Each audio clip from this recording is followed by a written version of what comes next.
నమస్కారం HR TV9 news కి స్వాగతం. ప్రతిక్షణం ప్రజల కోసం. గత 2 రోజుల నుంచి భారీ నుంచి అతి భారీ వర్షాలు పడటం, దాదాపుగా రాష్ట్ర వ్యాప్తంగా అన్ని ప్రదేశాల్లో కూడా ఇదే విధంగా భారీ వర్షాలు పడుతుందో అంతా కూడా అతలాకుతలం అయిపోతాం. నివాసిత ప్రాంతాలన్నీ కూడా మున్ముకు గురవడం జరిగింది. అలాగే రైతులు వ్యవసాయం అంతా కూడా ఎంతో పెట్టుబడి పెట్టి ఈరోజు పంట అంతా నాటుకోవడం జరిగింది. అవన్నీ కూడా ముప్పుకు గురవడం జరిగింది.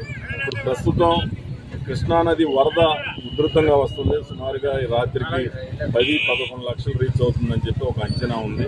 అందుకని ఎక్కడైతే జన ప్రాంతాలన్నీ కూడా వరదకి గురవుతూ ఉన్నాయో వాళ్ళందరినీ కూడా రక్షిత ప్రదేశాలకి తరలించడం జరుగుతూ ఉంది. అక్కడ వాళ్ళకి భోజన ఏర్పాట్లు ఇవన్నీ కూడా ఏర్పాటు చేయడం జరుగుతూ ఉంది. ఈ ఏదైతే వరదకి ముప్పై గురయ్యే ప్రాంతాల్లో ఎవరైతే ఉన్నారో వాళ్ళందరినీ కూడా ఇల్లు వదిలిపెట్టి బయటికి రమ్మని చెప్పి అధికారులందరూ రిక్వెస్ట్ చేస్తూ ఉన్నారు. ఏదైనా ఉంటే రక్షణగా పోలీస్ వ్యవస్థ ఉంది. ఎక్కడ కూడా ఆస్తులకి ఎటువంటి నష్టం ఉండదు.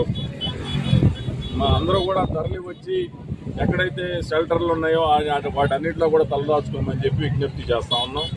ఇది 4-5 రోజులు కొనసాగే అవకాశాలు ఉన్నాయి కాబట్టి తప్పకుండా ప్రజలందరూ కూడా సురక్షిత ప్రాంతాలకి తరలి రావాల్సిందిగా అధికారులు మేమందరం కూడా కోరుతా ఉన్నాం.